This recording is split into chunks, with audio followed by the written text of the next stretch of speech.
Talking about your interactions with the Las Vegas Raiders, what would it mean to you to get to play for Coach Kelly?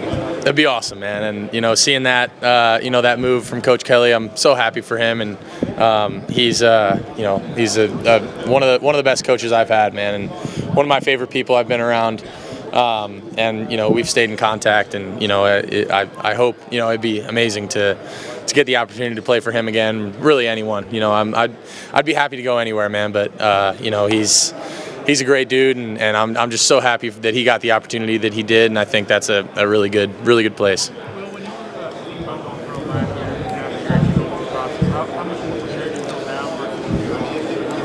Yeah, I feel a ton more prepared, for sure. Like, without a doubt, I am.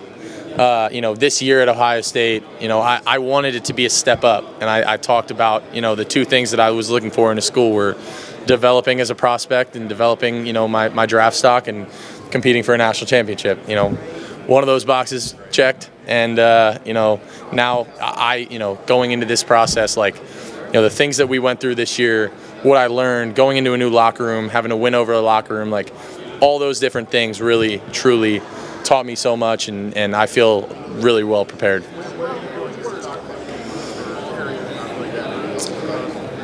I think my consistency definitely improved. Being able to up my completion percentage from 59 or whatever it was in my career at K-State to 73 this year. I think I was more accurate. I think I was able to show more arm strength. I definitely probably didn't run the ball as much as I normally did at Kansas State this past year, but really didn't need to. We had some dudes back there to carry the load for me, but I feel like I just developed in every aspect of my game, and it was just a blessing to come to Ohio State, man. It was the best decision I ever made. Naturally, you come into that room and also taking over as a leader of that quarterback room, and obviously getting Julian 11 and higher. What do you think you impressed on those guys, and what do you think the fans should expect to see? Yeah, man, I think we just had a great vibe in that room, and we had a lot of fun together. And I'm excited for them to kind of take over and be the guys going forward, because Julian coming in, he's a little soft-spoken guy, he's quiet, but now it's his time. Now it's Lincoln and Tavian and those guys, and I'm excited for them, man. I hope that I could have had a little bit of an impact on them, and gave some of the things that I've learned from some of the guys that were above me when I was at Kansas State, like Adrian and Skyler, and some of the guys that I learned from there. I hope I could have left some nuggets with them and showed them at the very least how to treat people, and how to work hard, and all those different things. And I mean, I'm rooting for those guys, man. I'm pulling for them. We still stay in contact, so I'm gonna be pulling for the Buckeyes big time next year.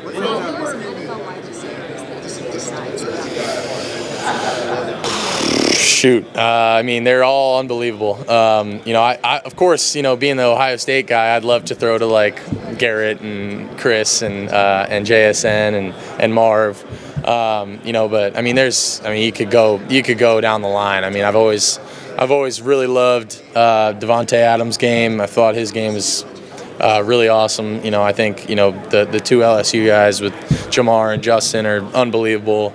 I mean, you go down the list. I mean, there's a ton. I couldn't pick one. In hindsight, how was Michigan able to have success defensively against you guys that no other team was able to last year?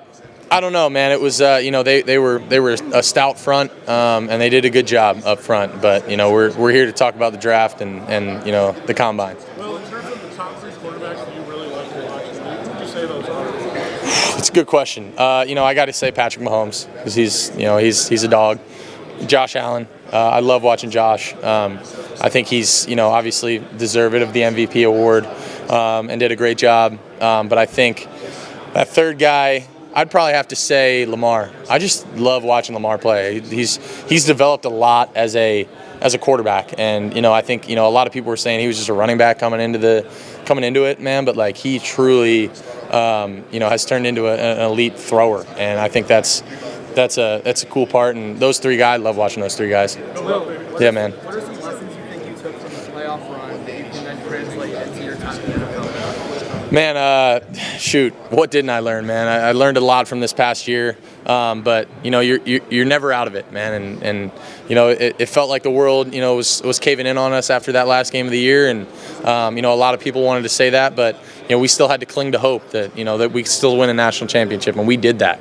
We banded together and said, you know, no matter what, no matter how hard this feels right now, you know, no matter what adversity we go through, we got to stick together. And I think, you know, the power of team and the power of God and the power of belief, man, like, was shown throughout that whole playoff run, and we were able to really just, you know, impose our will on some teams. How much momentum did you go through yourself for the playoff run to kind of help your stock? Yeah, I think that was huge for me. You know, a lot of people were telling me, you know, different things about where my draft stock was after the year, and wasn't really sure going into the playoffs. But they said, you know, hey, you could really help yourself out if you know, have a strong showing in the playoffs. So, you know, I said, all right, deal. You know, let's see how this thing goes, and you know, try and put my best foot forward. And I think, you know, the thing that is important about that is, you know, I played my best ball when the lights were the brightest, and I think I proved to people that, you know, I am best when, you know, the pressure's on. And you know, when the playoffs came along, like, I think that was one of the best things, and you know, I was able to really just let it rip, man. And I was just being confident. I was, you know, throwing the deep ball well. I was being accurate. I mean, being able to go 13 for 13 to start the national championship was, you know, one of the better starts I've had to a game. So, you know, I think, you know, I learned a lot, and I was able to push myself and able to show teams that, you know, hopefully I can be that face of the franchise, and I can be a starting quarterback in the NFL for a long time. What are you getting from Jake Heath? What are you getting from Jake Heath working with him? Jake's a great guy, man. I love working with Jake, and he's helped me a lot, man, on and off the field. And he's a great man, unbelievable man of faith, and I love that dude, man. And you know, whether he taught me nothing, you know, on the field, he's just been a great impact on my life, and he's taught me a lot. He's helped me a ton, you know, trying to get more velocity on my ball, and I think he's done a great job for me. I saw you walk tossing with him in the hallway here yesterday. What was that about? Just getting ready, man. Getting turned up. There was a lot of talk about the top two quarterbacks in this class. I feel like there's an opportunity for you to maybe get to that 3 spot, make that push. What's it like to kind of have that opportunity to make some ground here? Yeah, I mean, I think there's unbelievable quarterback talent in this whole draft class. You know, I'm not going to talk about anybody else, man, but you know, I believe in myself, and I think, you know, I think I can be that guy for a team, and I truly believe that. You know, I think I showed it as the season went on this year. You know, it's not always going to be perfect, and you know, I think I was able to show, you know, through the times of adversity and bouncing back from that, you know, I was able to, you know, not let things get to me, and you know, I was able to make elite throws and make, you know, make decisions when the lights were the brightest. And you know, I think, you know, I just hope that there's a team out there that, you know, falls in love with me, and you know, I still have that chip on my shoulder, man. I'm always going to have that. You know, I love being kind of the underdog and kind of coming from behind, and I think that's, you know, that's where I thrive and where I want to be. Billy, man, my dog, like, I'm so happy for him, and you know, if Coach Day didn't hire him as the quarterback coach, I would have had a problem with it. But man, he taught me so much this year. He was integral to my development, and he is absolutely, without a doubt, 100% the best man for that job. And I think he's going to be great for that room.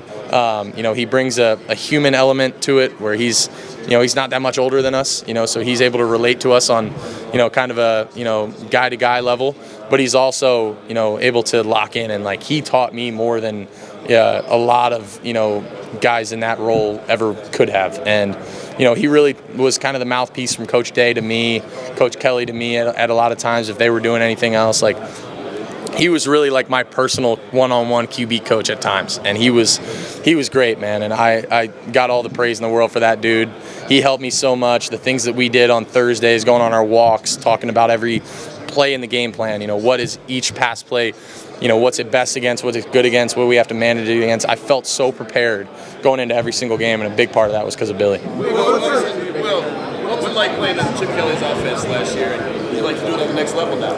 Man, I love Chip, and his offense is, you know, he's an elite play caller, and you know, he's creative as hell. Like, you know, all the things that we were doing, like, he's elite, man, and a great guy. And you know, I I cherish our relationship, man, and I would love the opportunity to play for him again. But obviously things have to fall into place.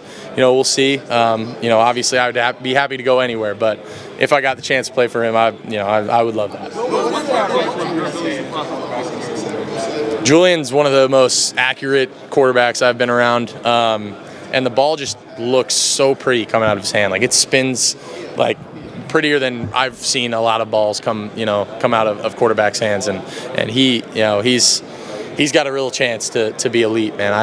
I'm excited for him. He definitely is stepping into that leadership position, and I'm excited for him to take on that new role. And he was a little soft-spoken at first, but now, like, this is his sophomore year, man. I'm excited for him to take that step, really be that leader for the team. And I mean, the talent is there, man, and he's put on some weight. He's done good things, and I think I'm just excited for him. Something that's natural. Like, it seems like it was a natural thing for you to go in there and kind of develop yourself as a leader. Is that something that's natural, or is that something that was learned? I think it's a little bit of both, man. That's a really good question. I think some of that is innately in you, and I think me personally, I'm an outgoing guy. I like to keep things light, crack jokes, whatever. And part of that is just in you. But the thing is, I wasn't perfect when I got to K-State. Like, I was maybe a little different in how I approached things, and I learned a lot from the people in front of me, man. I learned a lot from my coaches at K-State, my parents, the people in front of me at K-State, just looking at other guys, at the college and NFL levels, trying to emulate their games and emulate their leadership styles. I think a lot of that, I learned, but some of it is innately in you. I think it's a little bit of a balance of both.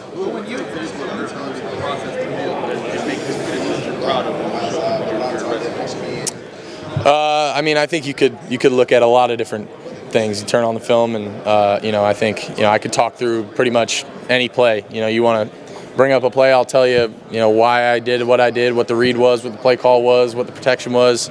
I know pretty much all that stuff. Like looking out there in the national championship game, like on that first touchdown. We went and did the little ghost motion with JJ, and we had the Y come in motion before the play. A lot of people don't even notice that. He came in motion to kind of give a man zone indicator. I could tell they were communicating. They were in man. And, I knew that if I got my eyes back on that guy that was man on Jeremiah and found him where he was at, then the answers to the test were right there. And obviously he was like on the other side of the field because he thought he was running around. I don't blame him. He had to beat him over the top. But, there's examples of that everywhere. I think that's one of the best parts of my game. I believe I'm an elite processor. I can recall things like nothing. Well, the team meeting after the game, what does it say about Ryan Day to sit there and close the doors and let you guys hash it out? Yeah, man, he's a player's coach, and a lot of that was, it was him, but it was also us. And it was, the leaders and the group of guys in the locker room that were able to kind of sit down and say, man, like, we still have something to play for. And, we had a leadership meeting before we even had that players meeting, and we kind of got together and we're like, how are we going to attack this? And I think, the quality of people in that room is a big reason why we did what we did. And, there could have been a tough reaction to that. People were called out. People were, we hashed things out, man. It was the best thing for us because we have mature people in that room that were able to take criticism, to give it out, and to understand what we needed to do to go on that run and win a national championship, and we did what we had to do. Last one. You were in the scout teams, and you were throwing into the scout team. What did Jalen think could maybe give you that challenge? It seems like that's somebody that people were talking about. Jalen's a dude, man. He's my 18 partner, man, and I honestly didn't go against him much on the scout team. He was on the second team most of the year, but we would go against him, in fall camp and stuff. And he's instinctive, man. And when you're a safety, you kind of have to be a ball hawk a little bit. He had great ball skills. I remember him going and picking a ball off on like the other side of the field when he was on the other hash. I was like, man, I thought I could get away with that throw. Like, he's a true freshman, and he's going to be special, man. He flies around, he likes to hit stuff, and he's an instinctive and a ball hawk for sure. All right, thanks, Will. Thank you guys, appreciate it. Go Bucks. Tag.